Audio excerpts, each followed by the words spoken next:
Greetings, family. This is Mwalimu Baruti. I am smiling because I'm happy to be here. There are a lot of people on here who I care a lot about. We're going to be doing this 5-week course together. We're going to be doing, let me get this up here first. I first want to thank Mama and Jadeka for this effort. There needs to be a whole class just dedicated to her. I know what it's like to have to put together a syllabus and to conduct a class and come in and go to the board, but there's a lot more to organizing this for one person, less known organizing it for a good number of people over the years. I was talking to one of the parents earlier today, one of the parents, Akaben parents, earlier today about what she is doing and the importance of what she is, I won't go say attempting to do. She's not attempting to do it, she's doing it. In terms of the dream that we have in the center community, and I can't overemphasize this because folks, they don't tend to take things for granted. They just don't understand the magnitude of the work involved in getting something like this done. I know that I couldn't do it, and I'm not just saying that to put her up on a pedestal. I don't have the patience to do it. I don't have the time to do this. But I remember a number of years ago, I guess it was about maybe 20 plus years ago, there were 3 elders in the community, 3 names that everybody would recognize, 3 really big people in the center community.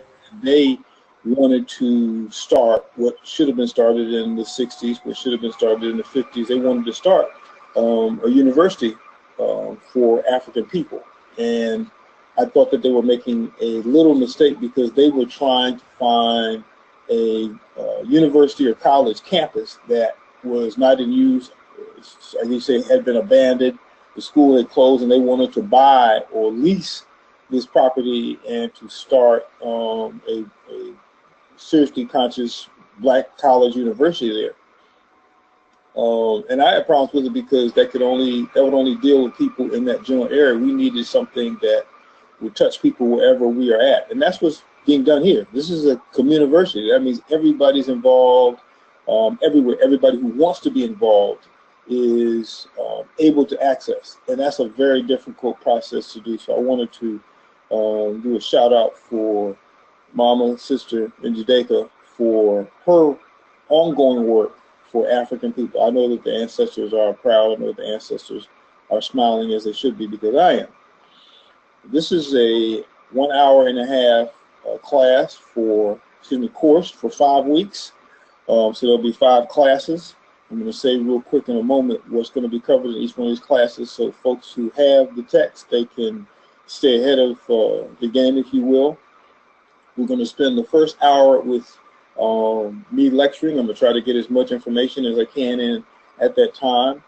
Folks can type in questions or comments during that time if they want to, but what I would prefer is if they save those for the last half an hour, because the last half an hour is going to be a Q&A time. So we're going to have an hour of lecture and half an hour of Q&A. I'm going to try to do that tonight, but tonight I have more to cover, I think, than probably for any of the other nights. We will be covering on the first, tonight we will be covering chapter 1. For the second night, we will be covering the chapter entitled The Warrior's Behavior, if you have the table of contents in front of you. On the third night, the third class, we will be covering the warrior's attitude and the warrior's appearance. So those 2 chapters we will be covering on the third night. On the fourth night, we will be covering the warrior's actions, the warrior's action, and on the 5th night, the warrior's rules. What I wouldn't have a difficult time with, if you choose to, if you maybe you've read the whole thing, or there's a chapter in there that you have interest in, if you want to introduce a question or comment during the Q&A time that deals with an issue or something that's being discussed in the chapters that we are not specifically going to be dealing with, you are more than welcome to bring them up. Okay, so we're going to start now to So this material, we're about 7 minutes after the hour, so that gives me about 53 minutes to cover this material. I want to start out with one question, and that question I'm hoping is simple. And the question is, what's the message? For us, it's something simple. I came up with the title for this book, Message to the Warriors, because of a book that Garvey wrote, entitled Message to the People. And in there, he had an outline of how to develop into a United Negro Improvement Association, or organization for the UNIA, and what was required in terms of the quality of the people who are going to lead and the character of the individuals and what they needed to know and how they needed to do this. He's not the only one that wrote Message to in the title of a book, but I thought it was very important. This is the only book that I've written that doesn't have endnotes in it, because I wanted it to be as plain and straightforward as possible. These are instructions to warriors, but I think that they're said in such a way that I'm not telling people what to do. I'm just telling you how to think about this as an African. You do it the way that you need to do it, but you still need to have, I think, some instructions from somebody who's been around for a little while. So this is just a message. This is just an idea, a challenge, a instruction, a charge, if you will, to the warriors in terms of having a framework out of which to operate in terms of what we need to have done. I think that really needs to be stated. We need to state that we have a vision. We need to say, okay, we're aspiring to sovereignty. That needs to be stated so that there isn't any confusion in that area. So that's the purpose of this message. The next point, of course, here is what today's discussion is about, the making of a warrior, because unless you have your act together, unless we have our act together as individuals, unless we understand that a leader is not someone who claims that they are a leader, is not someone who is standing behind the microphone making these wonderful speeches and doing all this fantastic debating and all the rest of it. The leader, the kind of leader that we need, is someone who is doing the work, who is actually doing the work, and their work is setting an example for other people. That's how the leading occurs, by other people seeing that example and trying to imitate, trying to follow, trying to be like that individual. That, to me, is what goes into the making of a warrior. I want to go through some of the things in the first chapter relative to that, especially what needs to be our center. We'll talk about the concept of sovereignty. That's supposed to be our primary goal. That's supposed to be our end goal. That's supposed to be our eternal goal as people.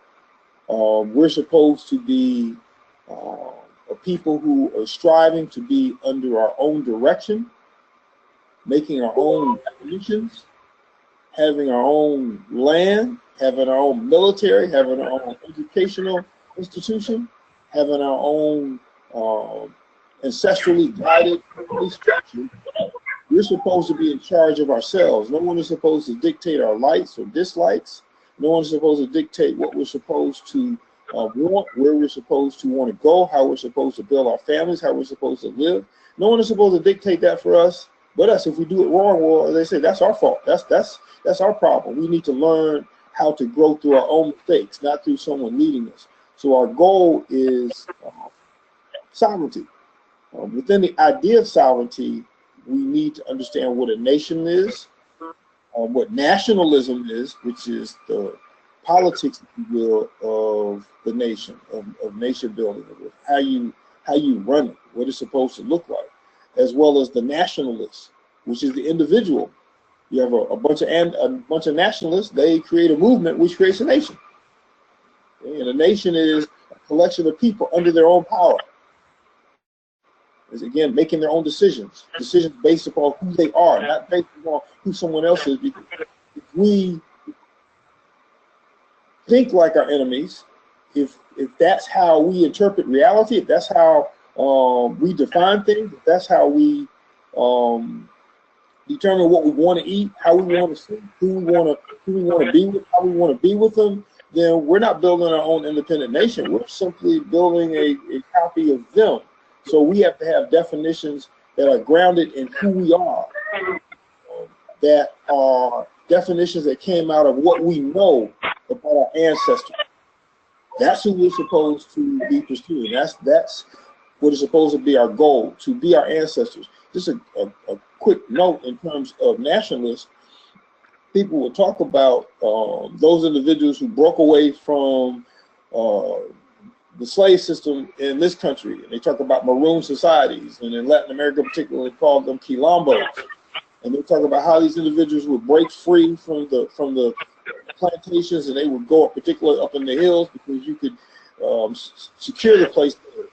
And they would collect, and they would, you know, gather food, and they would maybe start farming some land and do all the other things that they did. But the most important thing I think that they did, which people don't want to talk about because they don't want to put that idea into the minds of youth who don't want to be dealing with this nonsense, is that these people in this space tried to recreate African culture.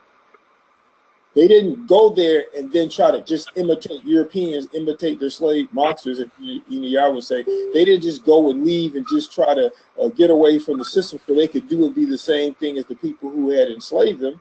They went about the business of trying to create, or if I say recreate in this space, in this time, their people's culture, African culture, not European culture, African culture. So if we're talking about sovereignty, if we're talking about a nation, then we have to talk about it in terms of being African, or it doesn't really make sense to talk about it. It's a complete and total waste of time. We're talking about making a warrior, and we're going to go into the fundamentals. And one of the most fundamental things in the making of a warrior is the character of a warrior. I think that we need to work on that probably more than, not probably more, we need to work on that more than anything else, because if we don't have ourselves together, we can't build anything correct. If you build something based upon the character of the people, and the people are bad, then the thing is going to be bad. So we have two lists here. Can everybody see these two lists? Can everybody see these lists? Ane, me paucho, Baba.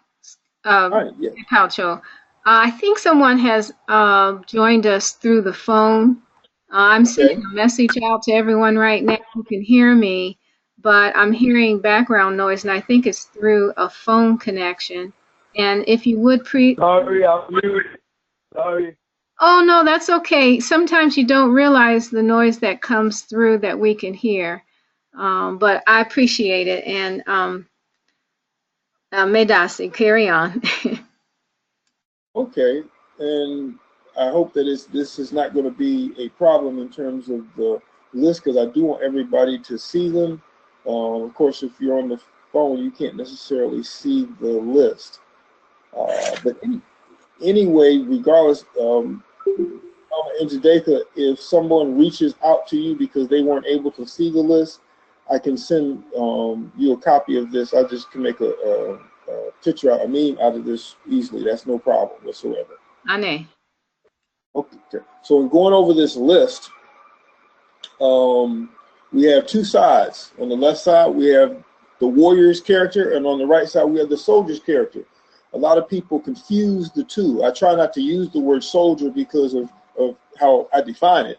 And this is a perfect example of what we have to do if we're going to be sovereign people. We have to create our own list. We have to create our own definitions, lists and definitions that reflect our mind. And here at Akaben, we call that process reconceptualization, because you are taking concepts, terms, words that may be in anybody's language, even our languages, maybe anybody's languages, but we define them in ways that fit our needs, our frontline needs, our needs as sovereignists, as Mwalimu would call us. Okay, so I want to go back and forth on this list because we need to compare these two. It's very, very important when you're trying to identify who you are, to identify who you are not. And I like to say that we are warriors, not soldiers. We're talking about number one, warriors are spiritually charged. We don't need our We don't need our okay from those people who may be leading us, who we may be following because they know more about military tactics, or they know more about how to educate people. We follow them because we see their spiritual connection, but we operate on the idea or the connection, our connection with spirit. We operate on the understanding that what we are doing is correct because divinity, because spirit, because our ancestors would say so, because they would agree. Unlike soldiers who, when we're talking about the spiritual realm, they tend to be guided by religion, or they're, if you will, mundanely charged. That means that they may not believe in spirit, or they may not believe in the creator, but that their instruction comes from people, from other people. They're led by other men or by other women. Even though we as warriors may follow particular men and women, it's only because we see the spirit within them. Second, warriors study enemy and self. We want to know, I was talking to one of the students the other day, if I'm getting ready to play you a game of chess, if I know how you play and how I play, but you only know how you play, then there's a greater probability that I'm going to win the game, especially if our skill level is the same. So warriors want to know what the enemy is about, as well as what their capabilities are, what they're good at and what they're not so good at. Soldiers tend to study the enemy only, and I use the word study loosely. They look, they see, they shoot, if you will. Warriors want to know everything they can about the enemy. They want to know everything they can about themselves so that they can be the best on the front line, on the battlefield. In terms of mentality, warriors have an attitude of destroying and building. We have to understand, as angry as we may be at times, as righteously enraged as we may be at those individuals and groups and people who are responsible for getting us here, even though we know that it's our responsibility to get us out of here. Even though we may be very, very angry at them and want to remove them from existence or destroy them, we know at the same time that we're destroying, we have to build, because when we get finished with the destruction, we need to walk into something that's already in place that reflects us. Soldiers tend to be just destruction focused, destroy and destroy. Just keep on destroying until you're told to stop destroying. You've destroyed enough. Warriors tend to be non-compromising, or I prefer to say uncompromising.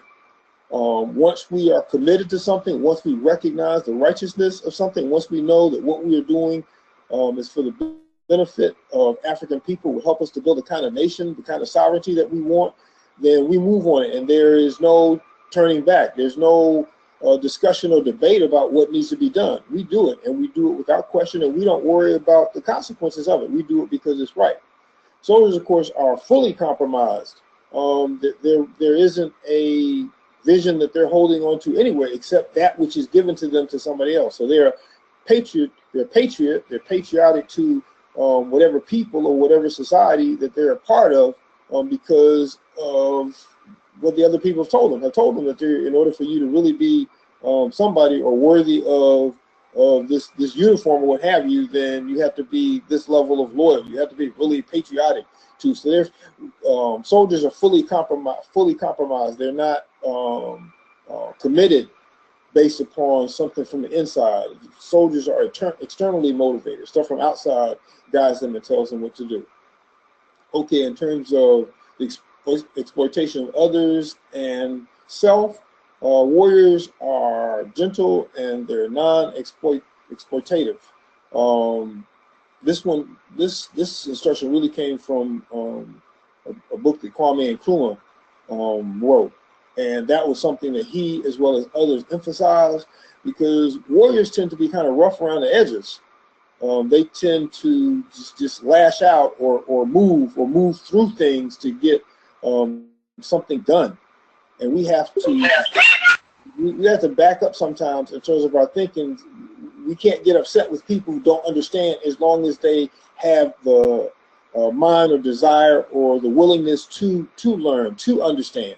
We have to realize that most of us weren't always in the place that we are now in terms of knowing, understanding what the enemy is, understanding who we are, what we're about. So we have to be a little gentle with those who demonstrate a willingness to consider what we're saying or doing and to move along the same path with us.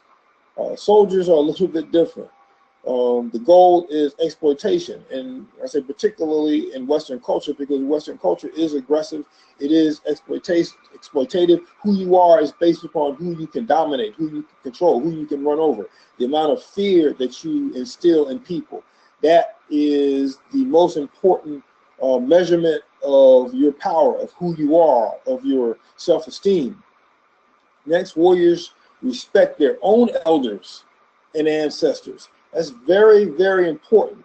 Elders are those individuals who have done the work since the time of awakening, because like I just said, everybody wasn't born African. Everybody wasn't born aware that we need to be a sovereign people.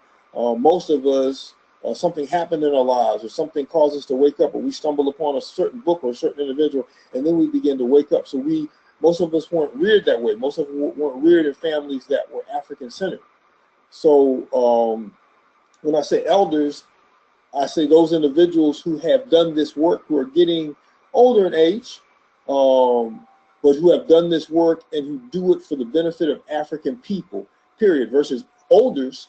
Some young folks corrected me on this a number of years ago. Olders are just simply folks who've grown old, and usually their actions indicate that they've worked against African people, or whether passively or actively, whether they're just didn't help when they could have helped, or they're actively working against us in service to somebody else. So warriors respect their elders and they respect their ancestors. The same thing applied here. Just because somebody transitioned / died before you does not make them an ancestor. Ancestors are individuals who in this time, in their time on this planet, in our community, worked for us. Ancestors and elders are earned. They're earned titles. You just don't become an elder because you become older. You don't just become an ancestor because you transition or die.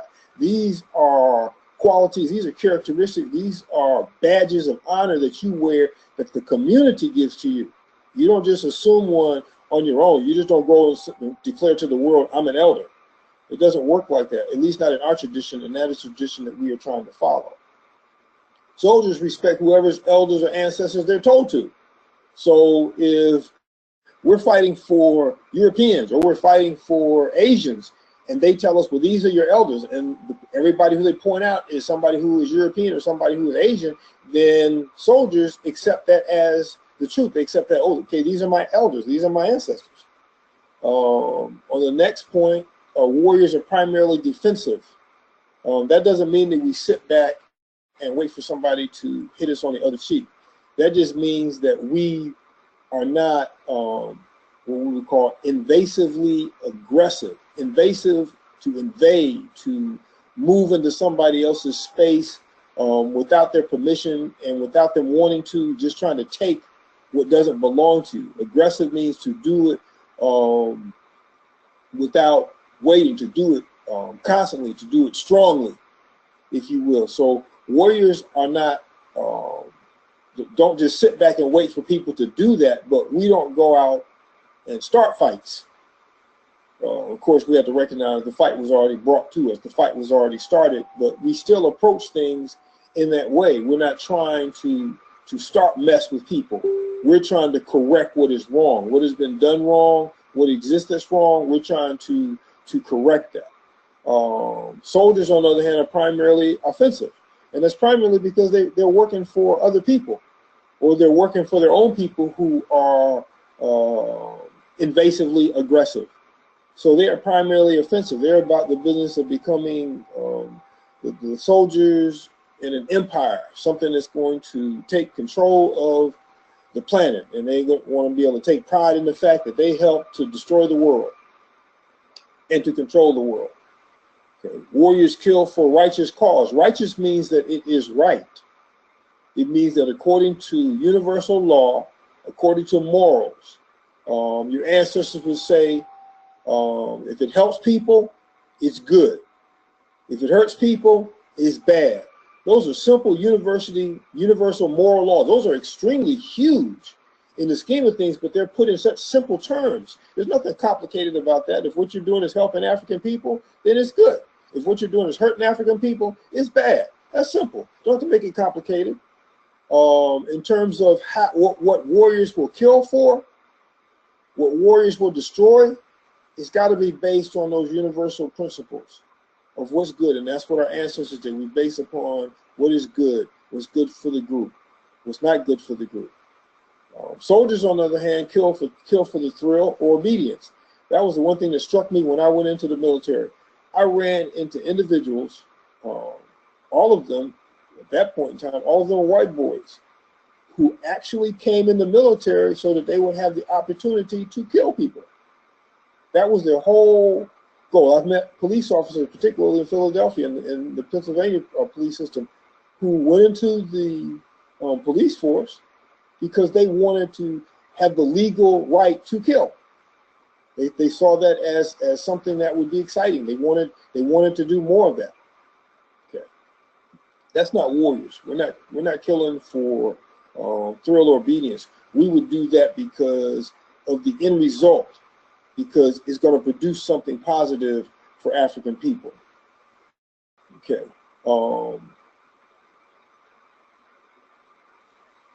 Okay, I got that a little mixed up, but that's all right. Okay, the warrior operates out of necessity. We don't do it because we want to. We don't do it because somebody else is telling us to do it. We're not doing it because it's a job. We're not doing it because this is going to feed our family, per se, even though it should. But nobody can operate without food. But we're primarily doing it because it is a mission that has been handed down to us by our ancestors. The torch has been passed to us, and we've taken the torch and we're doing the right thing. We're not doing this because it's just a job, and we're doing it because we're going to get a paycheck. We will be doing this whether we're getting a paycheck or not. For warriors, justice is extremely important. It's extremely relevant. It's extremely relevant to a worker. I mean, to a warrior, who is a worker. I think that's one of the characteristics, and I've talked about this before.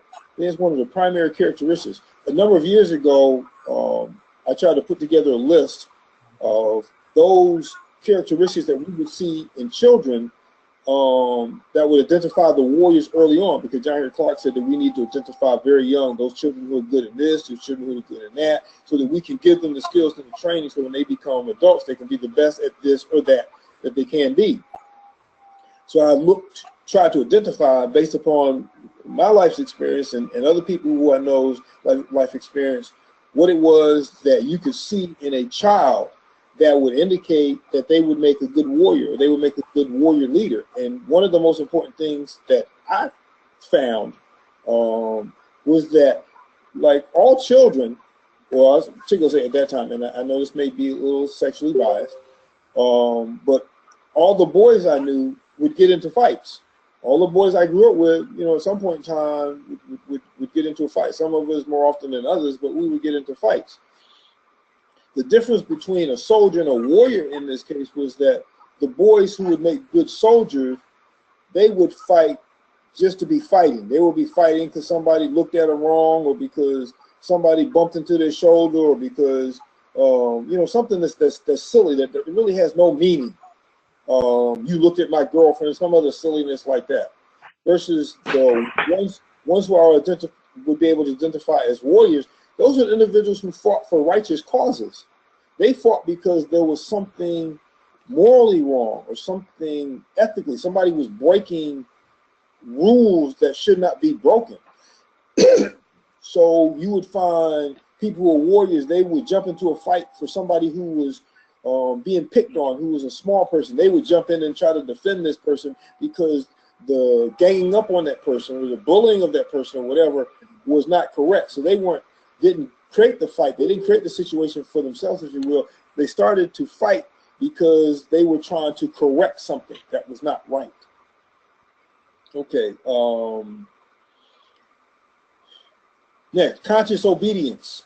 Warriors are obedient to whoever the leaders are, the person who or people they have decided are going to be their guides, the ones who they think have the intelligence and vision to be able to identify the path that we're supposed to be on, the way that we're supposed to be going. We're obedient to those individuals. That doesn't make you less than them.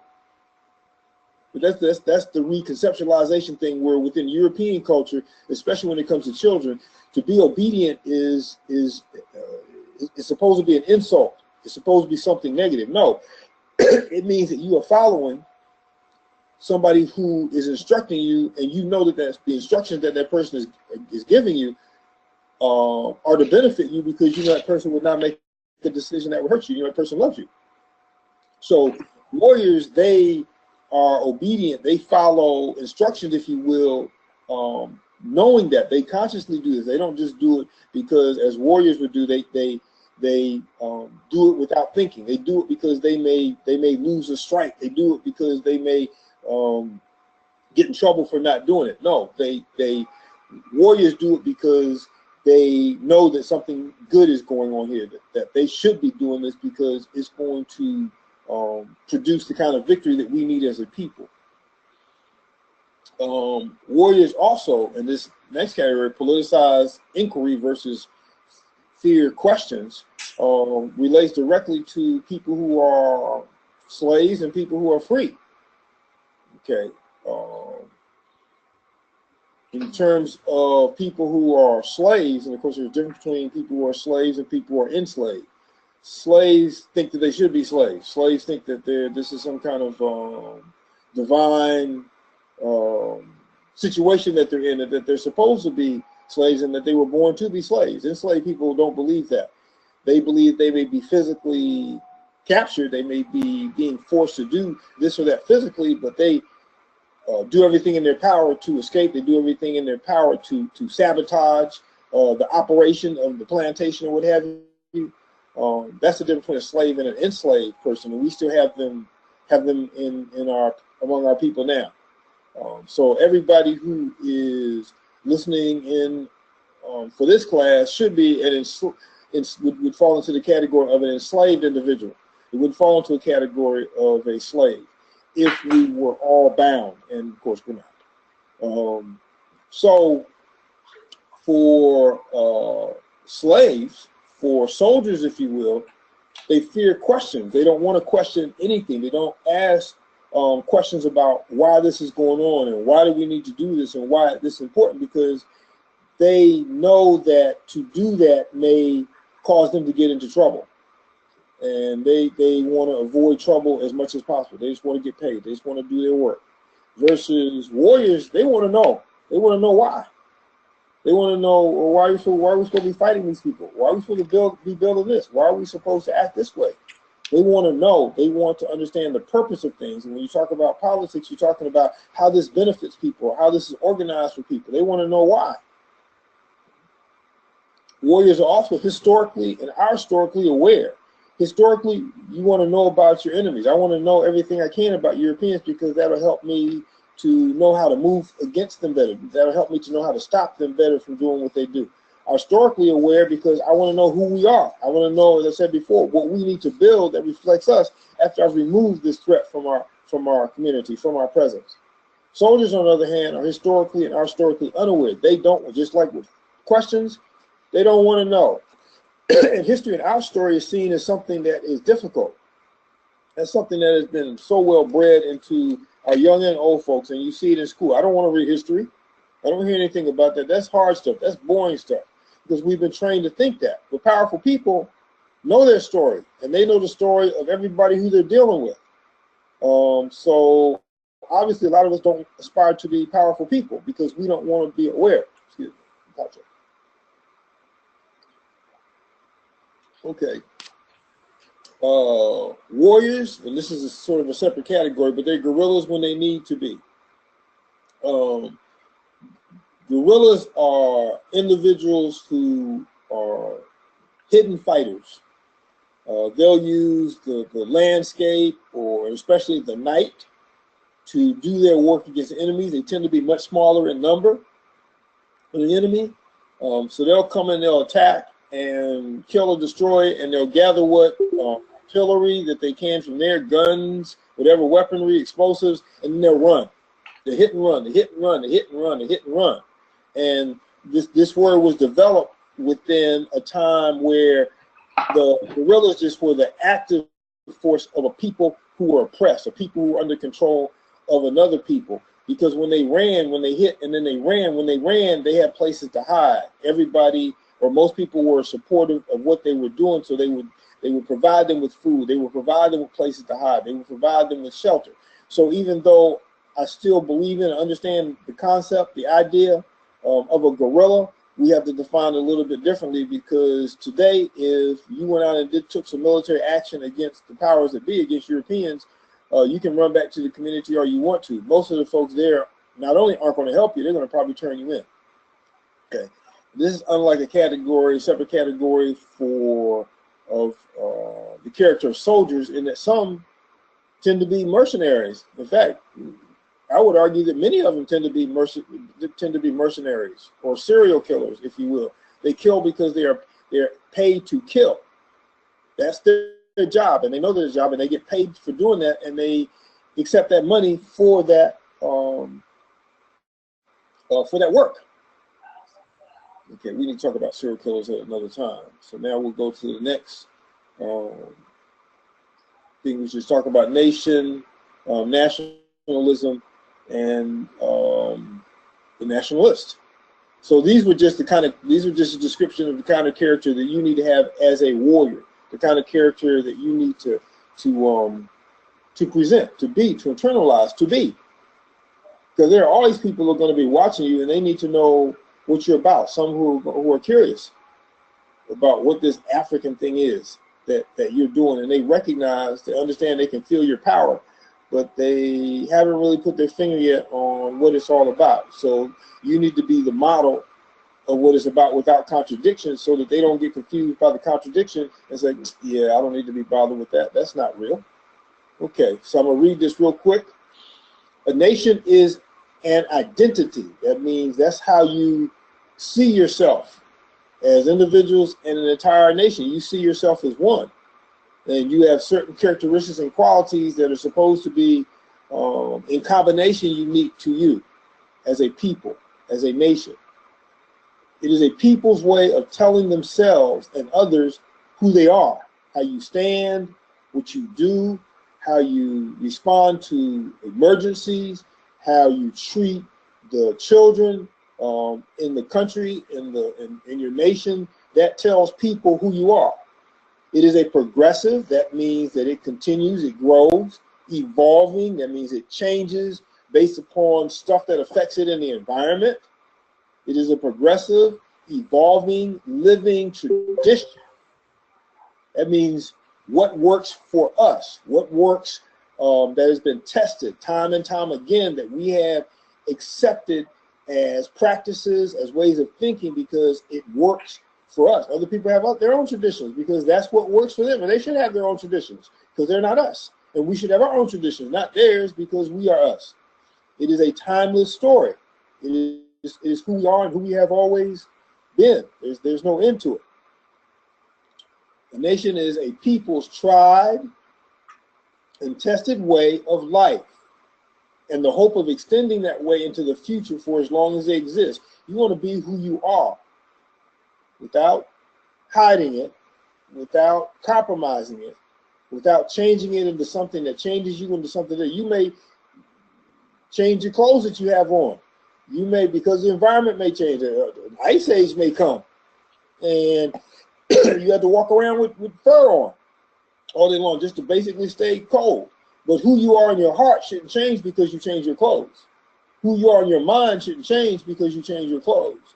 Because your food changes. That shouldn't change what's in your heart and in your mind. And a lot of people so associate tradition with how people look or how they speak or what they drive or what have you. Because in the West, everything is on the surface. Your ancestors want to know about the person's heart. They want to know about your character. They want to know the kind of person you are. That's why when I say elders and ancestors, I say those are earned designations. Those are earned titles. You have to earn them because you had to demonstrate in your heart and in your mind over a great number of years that this is really what you're about. Because if that's not what you're really about, then sometime over those years, you probably would have slipped up. It would have become visible that you really weren't about that you were pretty much a contradiction.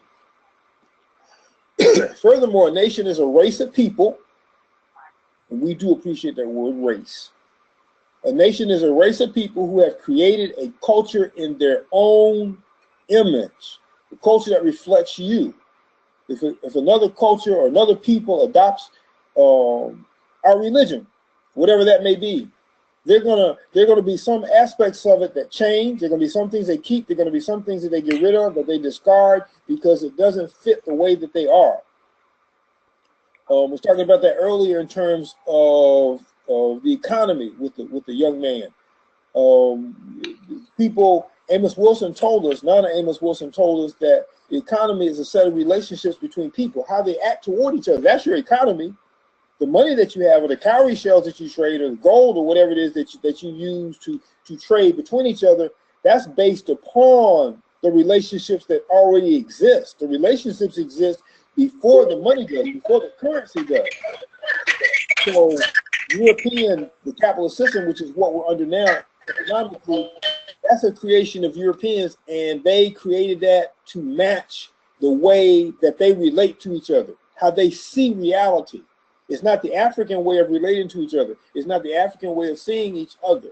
So it is a economy that fits who they are. So we say a race of people who have created a culture in their own image. That means your spiritual system, your family structure, your educational system, your political order, all of those things should fit your people's personality. Races have different personalities and create different realities to serve their specific needs and imperatives. That means that they create, what's going on with this?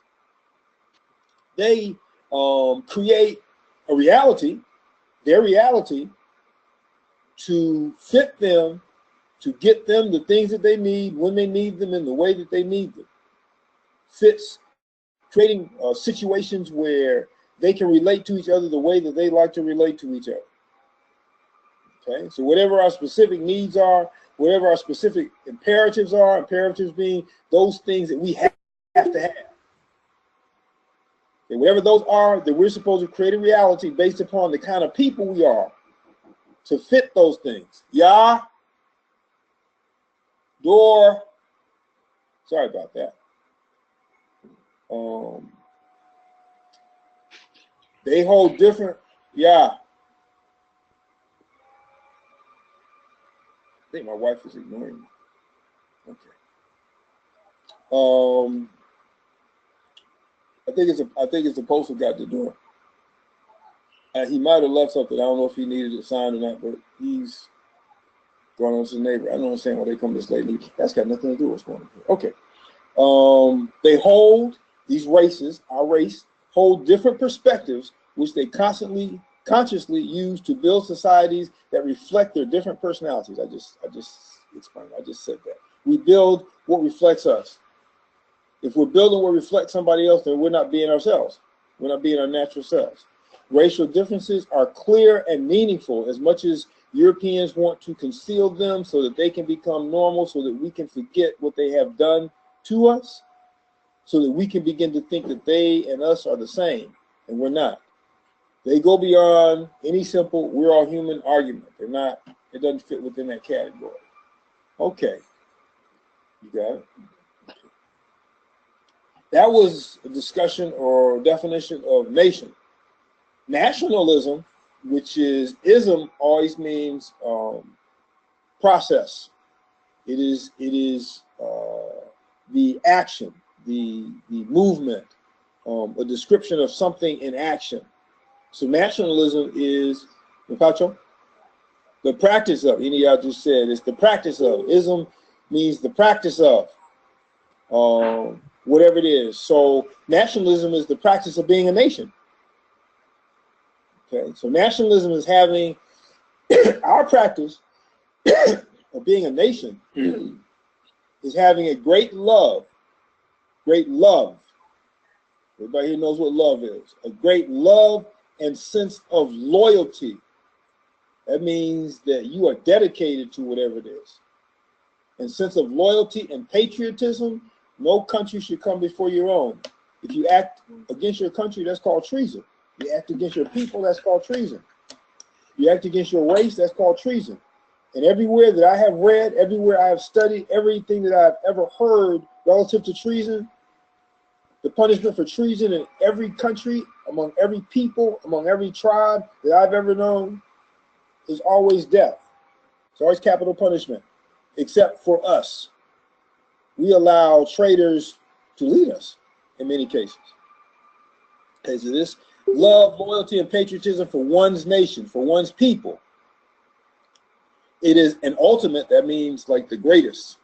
Love of self. If I love my people, that means I love myself. A compliment to you is a compliment to me. If I help you get built up, then I'm helping me built up because we both benefit from it. The ultimate love of self because you are your people.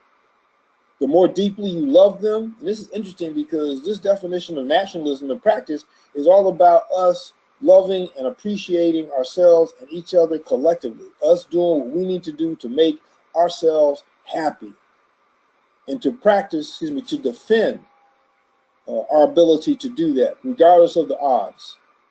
The more deeply you love them, the more deeply we love other Africans, the more deeply you can appreciate yourself. And of course, that how deeply you love Africans must be qualified based upon whether they know that they're African or not.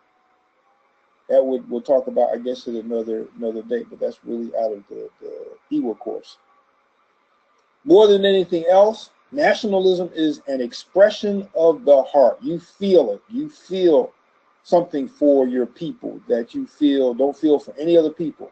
Just like you feel more for your mom or your dad or your sister or your brother than you do for other dad, sisters, brother, what have you. There's a special connection that, in all probability, can't fully be explained. Nationalism involves an I am mentality, I am because mentality. We call that Ubuntu, where it's the saying, I am because we are, and we are because I am. Nationalism involves self-loving politics, because we know that everything is political. Everything that's said is political, so we have to think about what we say because we want everything that we say to improve the quality of the life of us and our people.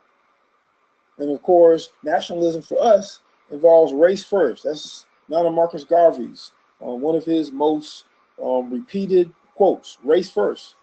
That's what he was about. Tony Martin, who wrote the book entitled Race First, he explained that in those uncertain terms that Marcus Garvey was a race man. He was about the improvement of the quality of African people, of the African race.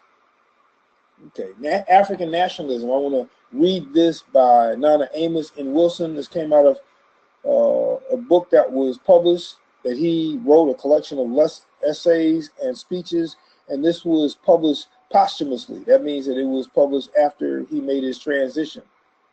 But he said, and this is, a lot of people say that they have problems with nationalism because of how Europeans practice nationalism. Their nationalism is invasive. Their nationalism is based upon the hurting, the destroying of other people so that they feel safe, so that they dominate everybody else. And we have to understand that nationalism as a concept, as an approach to reality, as a way of living, as a way of being, isn't bad. The problem is that we associate it only with how Europeans behave and how we think. But nationalism as in of itself is not bad. Just like the word master, that's not a bad word in our tradition. That indicates first and foremost somebody who is extremely skilled, extremely knowledgeable, and has practiced his or her craft for a long time. So they're better at it than anybody else, and they can teach it better than anybody else. So you listen because they know this stuff better than anybody else. Versus when we talk about mastering within the European culture, we're talking about somebody who enslaves or controls or dominates other people. So we have to understand nationalism in the same way. And of course, they're assisting in that because they don't want us to become nationalists. They don't want us to become a nation, because if we become a nation, then they can't exploit us anymore. They can't oppress us anymore. They can't do anything to us anymore. We'll be a nation. So Nana Amos and Wilson says, Black or African nationalism is a nationalism of liberation, getting free, and self-determination, determining where you're going for yourself, not of conquest and domination, not of controlling not of destroying as European nationalism is about. It is premised, I mean, it is based on the precept, on the understood thing, on the assumption, on the understanding that blacks as a people should not be the subjects. I mean, they should not be under the control or domination of another people, nor should they subject other peoples. We shouldn't be controlling or dominating other people either.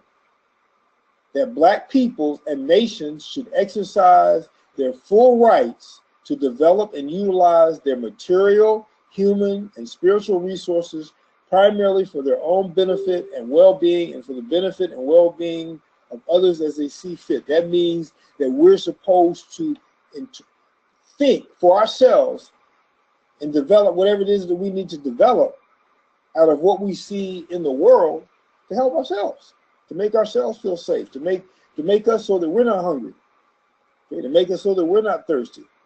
And we should do this as we feel like it, as we see fit. And we should maybe allow other people, should maybe do this for other people if we choose to, if we see fit to do this for other people. Right now, that shouldn't be an option. We have so much to work on ourselves, and so many things we need to do for ourselves, and so much we need to build for ourselves. We don't have time to be worrying about other people. We need to work towards setting the standard for other people to follow. Okay. And there's something else about this that you, as up-and-coming warrior scholars, need to think about, because some of you are going to be writers. Some of you are going to have to write things for African people. One of the things that I do in old school, and you'll find it in scholarship that allows Europeans to remain dominant and makes people think that they're objective, that they're not emotionally involved with their work, which is the European idea. I like to be emotionally involved with my work. Is that you don't identify yourself with whoever it is that you're writing about. So you say they or them or whatever, even when you're writing about your own people. So Nana Amos Wilson, he was talking about black people, and he was a black person. He's talking about African people. He's African, but following that tradition of writing, he used words like they or them or there when he's talking about black people. We have to break from that mold. Listen, that's not the question what Amos Wilson wrote. Incredible. He's probably the most. I probably like reading him more than I like reading anybody else. But we have to break some things. Tradition is something that you can mold, at least the surface stuff, the superficial stuff, the stuff that doesn't change the heart and the mind. And this, I think, change would affect our heart and the mind positively. So we need to start saying things like, when I write, I say our, us. I don't say them or they, because I'm talking about us, and I don't really care what anybody says that I'm emotionally involved. I take pride in that. We need to speak about us like it's us. Okay. They, meaning Africans, view their personhood and humanity, who they are as individuals, who they are collectively, who they have always been, their nationality and ethnicity, which is a whole nother, and that's another issue I have with Nana Wilson. That word ethnicity is a problem. For me, I don't have time to explain it. I'd say race. As equal to that of any and all of the persons or people. That means that no one is above us, no one is below us. That they are not the inferiors of others and are not destined by God or man to exist in forced servitude or others. There's nothing in the universe that says we're supposed to be other people's slaves, that we're supposed to serve other people. There's nothing in divinity that says that. If we do it, it's because of what some people were able to do to us. And when and if and for however long they may be willfully subjected to the domination of others, however long we may be under other people's control, they are commissioned. That means that they are charged with, they are instructed to, they are given the right by divinity, by their inalienable right to freedom as human beings, to resist such domination and overthrow it as soon as humanly possible. That means that we're supposed to be working toward this. And that's what we're trying to find ways to rationalize it and make it seem that us being oppressed and dominated is right for us, that this is the way it's supposed to be. And as I say at the bottom, the problem is that we are using Urugu's model as the human norm, the universal definition of nationalism, which is what I attempted to explain before I began to read this quote. We're using their definition, the way that they approach things, and we've got to stop doing that. We're African people. We should be using African definitions for this. What makes European definitions of nationalism superior to African definitions of nationalism? And why can't we go get African definitions of nationalism instead of being too weak and too lazy to go get African definitions? We shouldn't be using European definitions for virtually anything. Okay, now nationalists. Nationalist primary goal. We've already talked about the nationalist characteristics, the quality of the nationalists at the personal level. The primary goal of the African nationalists is African sovereignty. We don't have that now. That's a goal. That's our vision. We do not have that now. Because Europeans are sovereign does not make us sovereign. We get the impression that Europeans are going to defend us against other Europeans or other people. That's not their job. They'll use us as called fodder, the stuff that you stick in a cannon so that it'll hurt people. They use this as a front line to defend them, but they're not going to protect us. There's the most striking example of that in recent times is what happened when Katrina hit Louisiana. And you had black folks who were trying to get back to their houses, and they lived in predominantly white neighborhoods, and trying to get back into their community, they got shot at by the white folks who were there. Their neighbors. 2 of them got killed. 2 or 3 of them ended up in the hospital. They tried to get back home to their loving neighborhood, and their white neighbors shot at them. So you're not part of their nation. You serve their nation, but you're not part of the nation. You don't exercise any power. You don't make any of the decisions. They make the decisions. So you don't have sovereignty. We don't have sovereignty. We have to get sovereignty. And I don't think it's possible personally. If it is, well, I'm going to die trying. Nationalists, they're nation-building workers. Carter G. Woodson said, I want to read this correctly. Can I find it? Anyway, he said we need more workers, not more leaders. We have enough leaders. We have enough people trying to get to the mic. We have enough people trying to be seen. We have enough people whose egos are only gratified when people are applauding them, when people walk around patting them back. We need people who can do the work without the applause, who can do the work because they know that the work needs to be done. That doesn't mean their voice doesn't need to be heard, not at all. But it doesn't mean that their voice needing to be heard shouldn't be the first and foremost priority. They need to be worker leaders, worker-hyphen leaders. That's all one thing, like a compound word. Need to be worker leaders. They set the example. They lead by example. They lead by doing. People watch them, what they're doing, and they respect them enough to try to copy what they're doing because they believe this person knows what they're doing. Nationalists are accountable. This is John Henry Clark's pet peeve for black folks. We don't hold ourselves accountable. We don't hold our quote-unquote leadership accountable. That means that we don't make them feel that they're responsible, or we don't act responsible for our people. We go and do whatever we want to do, even if it hurts our people, because we don't feel a threat from our people if we don't serve them. We have to do that at the personal level. We have to personally hold ourselves accountable. We have to ask ourselves, when we do something or don't do something, how does this hurt or help our people, and do whatever it is that we need to do to correct it, because we are dedicated to our people, because we owe our people for our existence. So we have to hold ourselves accountable. Nationalists hold themselves accountable to their people. Nationalists follow a tradition of resilience. I think that's one of our best qualities as a people. Resilience means you get knocked down, you get back up, fight. You get knocked down, you get back up, fight. You get knocked down, you get back up, fight. You do that until you no longer exist. So we follow, nationalists follow a tradition of resilience. Resilience. And I've already said that relative to accountability, in particular nation builder, worker leaders. We recruit. Yes, we want other African boys and girls, men and women to know who they are, and to walk with us and to share this work with us, and to help us move towards sovereignty, because the more Africans we have, the easier the work is going to be, if you will, the quicker we can get this job done. But we don't go around handing out pamphlets, going door to door, knocking, all the rest of this stuff, trying to convince people, trying to argue people into being African. You can't make anybody African. We recruit by example, by setting the best possible example. And those people who are intelligent enough to see what we're doing, who are not afraid, so afraid that they can't see what we're doing, then those people walk in this direction. And then they for themselves determine whether this is a good or bad thing. And if it's a good thing, they say. If it's a bad thing, they go. And we don't worry about it. We keep doing our work.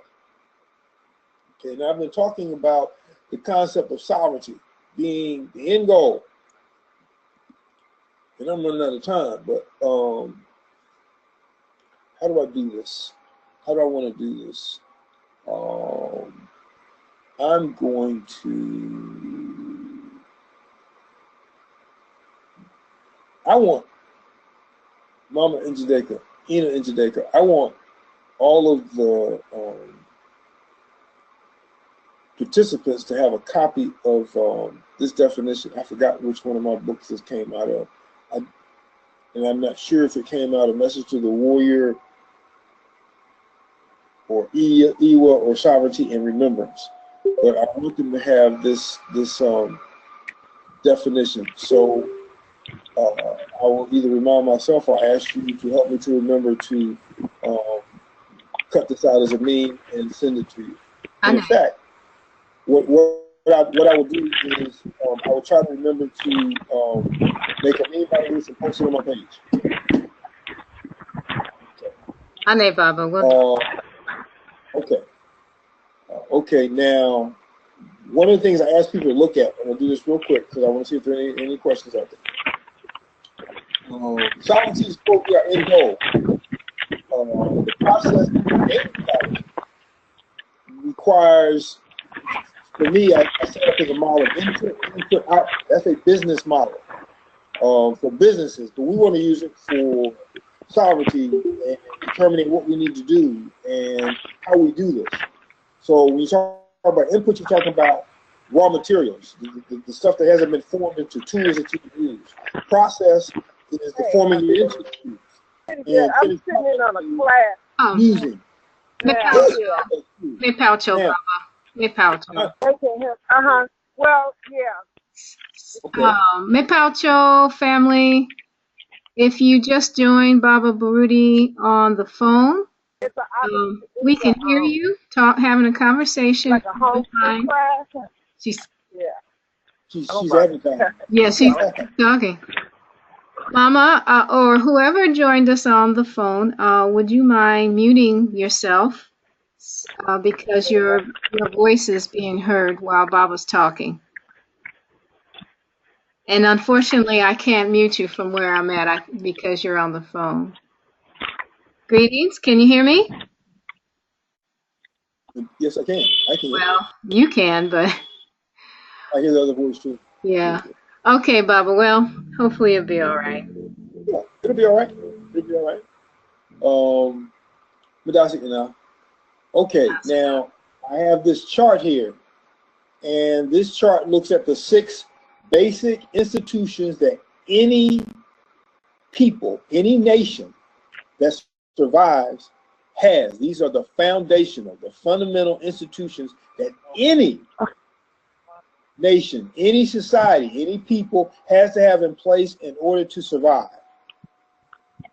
Everybody on the planet who is surviving as a society or as a nation has all of these things. African people primarily on this planet, but particularly here, we have every institution in place but the military, and that's why people can run all over us. And we don't want to have a military because we think that somebody else is going to protect us, or we think that those folks who look like us in the military, the police department, will protect us, and they're not working for us. We don't pay them, and they don't feel themselves, in most cases, accountable to us. And that's not all of them. That's just most of them. I know some folks who are in the police. I know some folks who are in the military who understand that they are African, but the vast majority do not. So if we look at, well, first one up there, education. Your input in education in moving towards sovereignty, you have to have students, educators, not teachers. We have to work on that right now. Educators carry that the African-centered politics with them. Teachers just give you whatever it is that they've been instructed to give you, and no politics are included in, except the politics of whoever their supervisor is. Educators hold themselves accountable to your politics. They want to make sure you understand why, from an African point of view, why you're learning what you're learning, who you are, et cetera, et cetera, et cetera. So input for the education institution for people who want to be sovereign is students, educators, and institutions themselves. And institutions themselves can simply be a room, can simply be a spot in the park, can simply be a site like this online right now.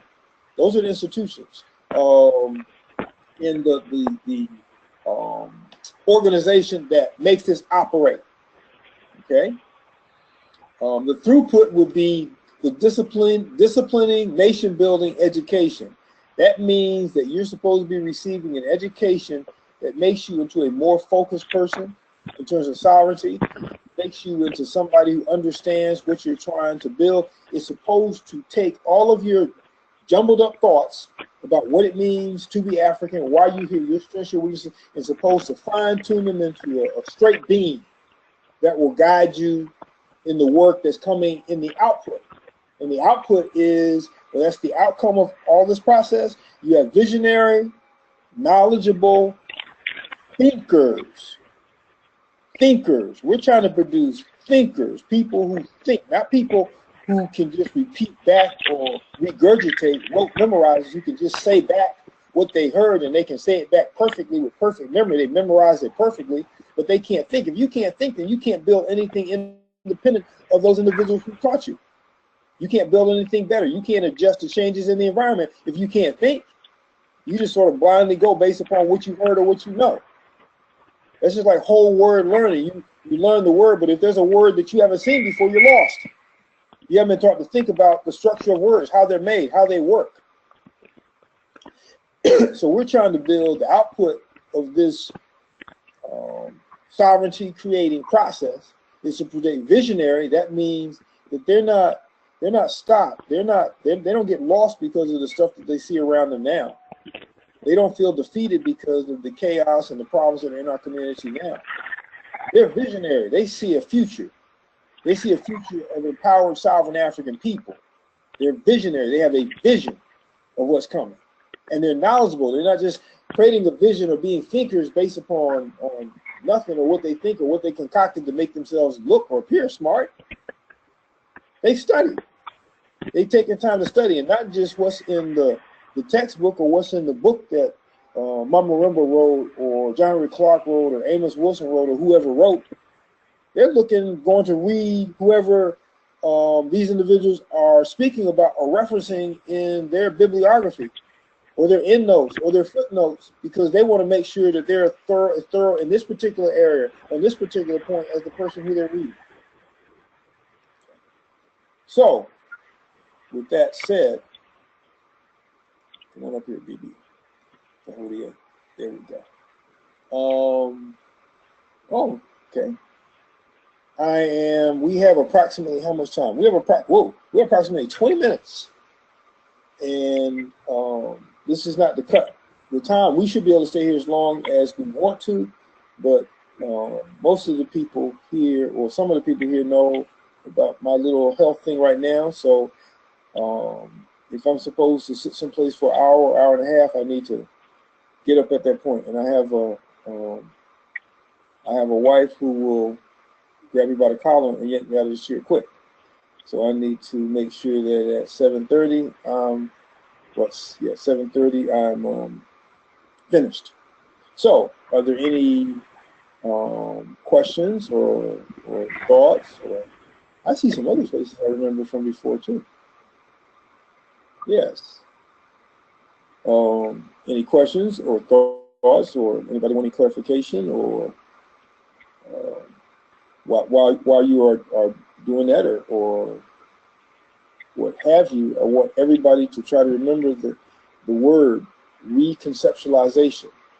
If you have a pencil or pen, write this down, because the students here love that. That gives you power, and it improves your thinking enormously as in this reality, knowing who you are, fighting for your people, knowing your responsibility to build a reality for your people. And that takes special people. Don't get it twisted here. That takes special people, and people who are able to do that are privileged. Most of us are not able to do that. Most of us are either too lost or too weak to do that. So leadership is needed, leadership by example. And being a good leader, being an excellent leader, requires that you reconceptualize terms in such a way that they empower us and that people can understand them. So the word reconceptualization is spelled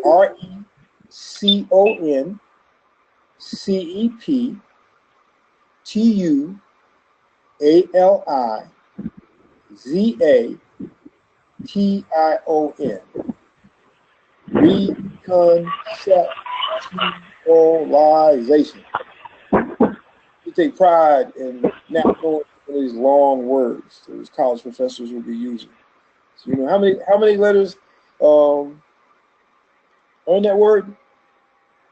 How many letters in that word should I? She's just looking. How many letters are in that word? I want to know how powerful that word is, how big that word is.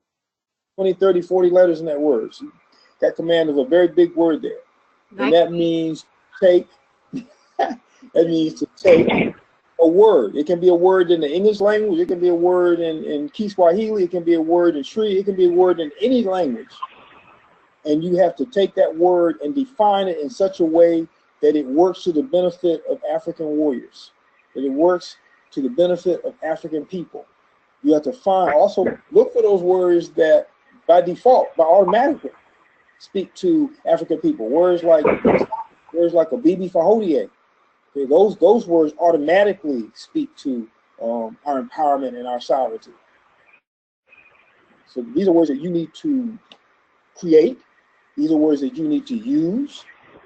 These are words you need to think through. And I'm talking about in terms of how you speak to people. That needs to be part of the filter that your thoughts come through in terms of delivering the word to the people. If that becomes, you know, part of your job, part of your responsibility. So reconceptualization, I think if you get not much else from this class, remember reconceptualization. Remember that word. Remember that is a duty. You're accountable to African people to reconceptualize our reality. So are there any questions, any thoughts? I have a question. Okay, I'm listening. So I was reading chapter 1 in your book, and on chapter 13, I did have a question about one of the statements you made. You said in all of these wars against people of color, they have never been able to succeed without the assistance of traitors. So my question to you is, why weren't the Europeans able to successfully defeat us without the assistance of traitors? In plain terms, because they're not that bad. They're not that strong. They're not that smart. They're not that powerful. Now they have convinced us that they are. With all this, you know, bombs and guns and all the rest of that stuff, if we knew who we were, they still couldn't defeat us. It's not possible.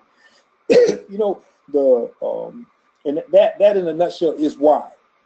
Okay, so you had to have somebody in there who helped to show them the way, to open up the back door, to sneak in, whatever, to kill whoever it was that was a main general or leader, what have you. And this is not a statement in support of the Palestinians, but the European Jews, the Israelis, have been, you know, attacking them, stealing their land for quite a while now. And early on in the game, when the Palestinians, they were outnumbered. They'll say they were outnumbered and they were outgunned. And that's the name of a very important video for you all to watch. But make sure your parents watch it first. There's a scene in there that's about maybe a minute long that I don't think that most of them want you to see. But it's my favorite movie ever. Just FYI, Malcolm X's favorite movie was Nothing But a Man, and that's a movie you also might want. It's in black and white. So you might want to see. What the Palestinians did, because they were outnumbered and outgunned, and the European Jews would drop bombs on their cities continuously, regularly, on a regular basis. Like black folks got bombed in Birmingham, Alabama, regularly. They would capture different European Jews, different Israelites, and they would hide them in houses, in buildings, in different places in the city. They spread them out. And they wouldn't, you know, let one go occasionally, but for the most part, they kept them. And they would hide them in different places in their city because they believed, and it worked for a while, they believed that the Israelis would not drop bombs on their cities because they might drop a bomb on one of their own because they didn't know where one of their own were, but they knew that they were in the city somewhere. Okay? So it's like when you're dealing with somebody who has more artillery or what have you. The equal armor talked about the European army is machine heavy. It's slow. It doesn't like the forest. It doesn't like the night because it's weighted down. It's heavy. It can't move fast. It's like if you are when I see a short guy get into a fight with a tall big guy. Not only am I rooting for the short guy, but I'm assuming that he's going to win because in all probability he's going to be quicker. That's just like an 18-wheeler chasing a motorcycle. Motorcycle can run circles around them and keep on going because it can really cannot turn. They stop turns, cannot do, cannot make the movements that a motorcycle can. So if we want to consider ourselves to be the underdog, which right now I would say we are, if we want to consider ourselves to be the underdog, then we have to operate and think like we're the underdog if we want to win. Being an underdog means that you refuse to accept the possibility of losing. It's like, every time I step to a game of chess, I assume that I'm already losing. I tried to explain this to a father one time. He didn't get it. I always assume that I'm losing, but that I want to win badly. Because that makes my mind expend even more energy on what I know about the game so that the probability of me winning increases. When you find out how good you find out how good you are not when you're winning the race, but when you're behind. If you're behind in the basketball game and it's like 3 minutes on the clock and you're behind by 10 points, that's when you find out how good you are. You're running a 400 meter and you come around that last bend and you're 2 yards behind the person who was in front of you or the first place guy. That's when you find out how good you are, how good you're training, how well you have trained. That's when you find out how good you are. So we're the underdogs here. We need to again, because at one time we need to again find out how good we are. We need to know, or for a second, believe, okay, we're losing, but we want to win. We don't want to live the rest of our life like this. We don't want our children to live like this. We don't want our grandchildren, great-grandchildren, and great-great-grandchildren to live like this. We want our people to be sovereign. However many mistakes that calls for, we want our people to be sovereign. So we want to do things now that will benefit 7 generations down the road. Not me here now. We want to benefit. We want to operate. We want to think. We want to talk. We want to decide. We want to plan. Like our plans are based on benefiting African people 7 generations from now. It takes a lot of the selfishness out of the equation, a lot of selfishness out of the action. We need to ask ourselves, as Kamal Cambone does, everything he does. How is what I am doing assisting African people? Is it hurting us or helping us? If it's hurting us, we shouldn't be doing it. If it's helping us, we should be doing it and doing it again and again and again.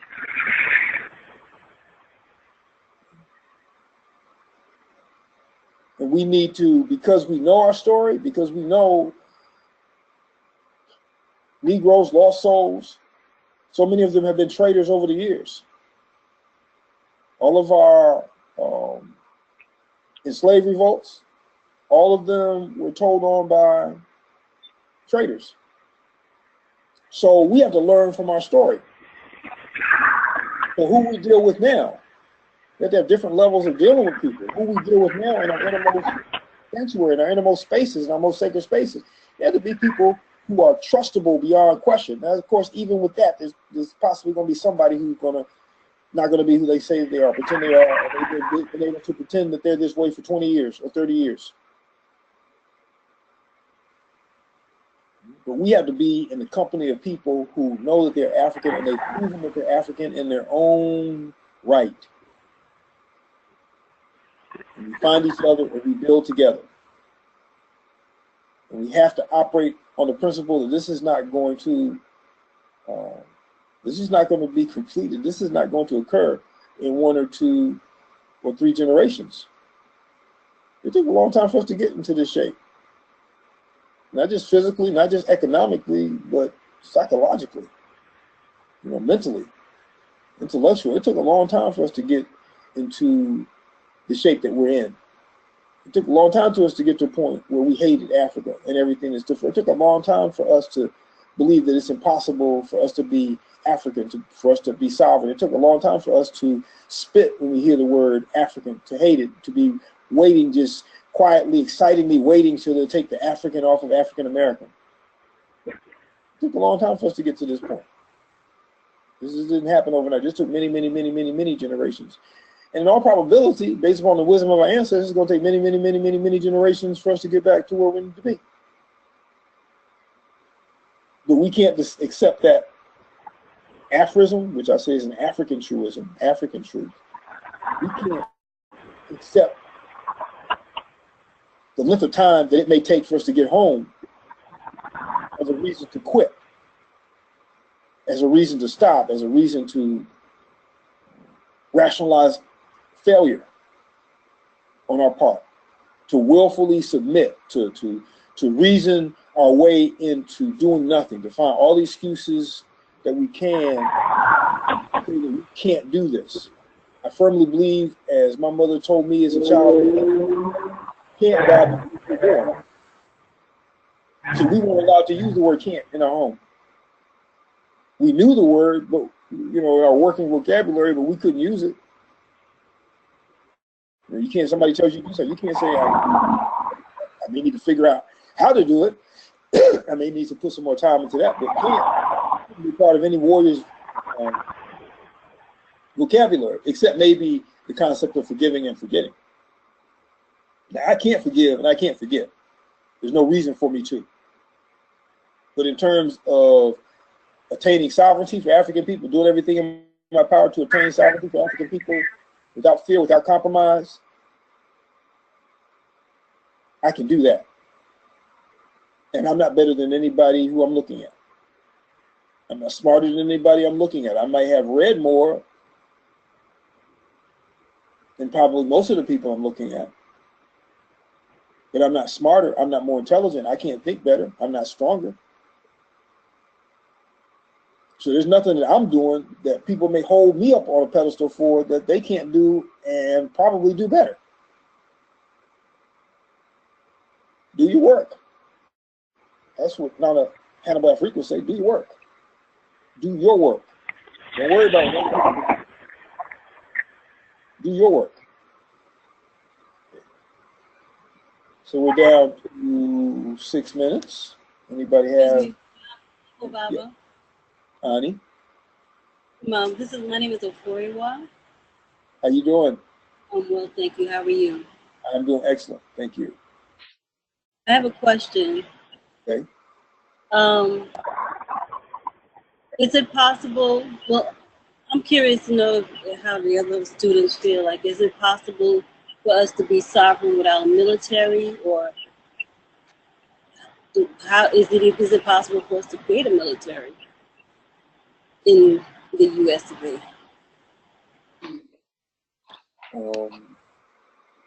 I would say, and I would like for the students to think about that question, and somebody remind me at the beginning of class next time to ask what the answers are, ask what you think, because I'm going to forget. Sounds good. But I don't think that it's possible in a reality that Yoruba is created that's based upon death, destruction, and domination. Do that. I don't think it's possible, because you're going to have to defend, because they're going to take. You have to be able to keep them from taking. I remember when I was teaching at Morehouse, I had this student in class, and he had a beautiful dream. He wanted to find this woman and get married and have children and buy some land and grow their own crops and do his daily meditation and yoga and be as natural as is humanly possible and get completely off the grid, have his 30, 40 acres and do his thing. And I said, okay, that's beautiful, but you forgot something. You forgot the way they act. They're not going to let that happen. They're not going to allow you to separate yourself from their system without there being something. And especially if they see you having a surplus of something. That's their history. That's their story on this planet, even amongst themselves. That's their story. So, okay, so I say, and I do believe that we can build whatever it is that we need. but you have to know your enemy. Anytime the Europeans see us gather in a gathering of more than what, 10, 15, 20, and we're talking African sense, then it's got to be broken up. So we have to learn from our story, which means that we have to create what has sustained society of all people from all times. We have to create secret societies. We have to build what needs to be built way, way, way below the radar. To me, that's the only way. I mean, I thought about this long and hard. To me, that's the only possibility. Is that we create these, and that people who are listening, who are not known, need to do this. Because, as somebody said years ago, if I know you have a secret, it's no longer a secret.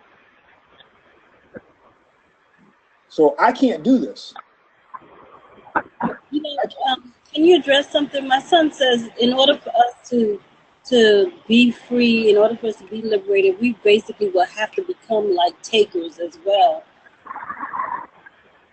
I would say that we have to become systematically takers. We have to have the mentality. Just because we adopt that mentality doesn't mean that that's us in our heart. We have to keep that intact. Just like when you get into a fight, I'm not really into physical fighting. I've been in a lot of fights when I was youngster in particular, but it wasn't anything I particularly enjoyed. I did it out of necessity. That didn't change me. That didn't change my heart. But I knew that that was expedient. That was something that needed to be done at that time. To me, that's the approach based on his statement. That's the approach that we have to have. But we have to ask ourselves, what do we need to take? Okay, so if we're gonna become takers, which I would agree is part of a significant part of what we have to do in order to survive and move forward. If we're going to be takers, we have to identify what we're going to take and what that's going to lead to us taking, etc., etc. Guerrilla armies, their fundamental standard operating procedure was taking. You attack, you throw everything into discord, and you snatch whatever guns and artillery and hand grenades, whatever that you can, and you run. So they were takers too, but it didn't change who they were. It didn't change their vision. It was just like nonviolence. That's a tactic or strategy of operation, which I'm not really a fan of. But still, that's a tactic. That's a strategy within a larger mission, within a larger vision. It's one of the tools that you use. So taking will be a tool. And as warriors, I would say that is the only logical way for us to approach that. Thank you, Barbara. You're very welcome. Okay, family, I've got to get off. Somebody had their hands up. Okay, if they can quickly. Yes. I just had a quick comment, Barbara. Okay. I know you went on the plan and you didn't get to the nationalist statement on page 58. 58. And I just thought on page 28, the African mission statement. Okay.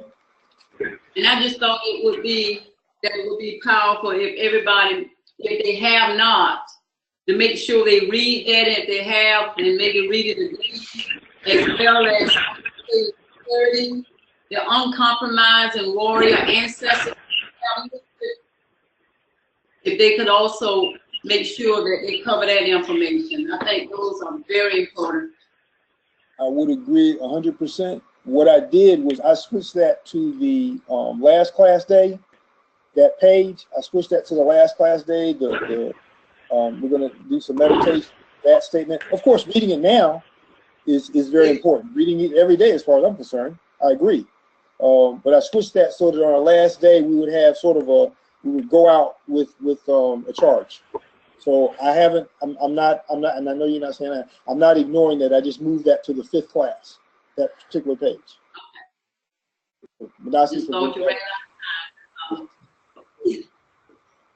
Okay, family. I'm going to depart. I will plan on seeing everyone here again at 6 o'clock on next Wednesday.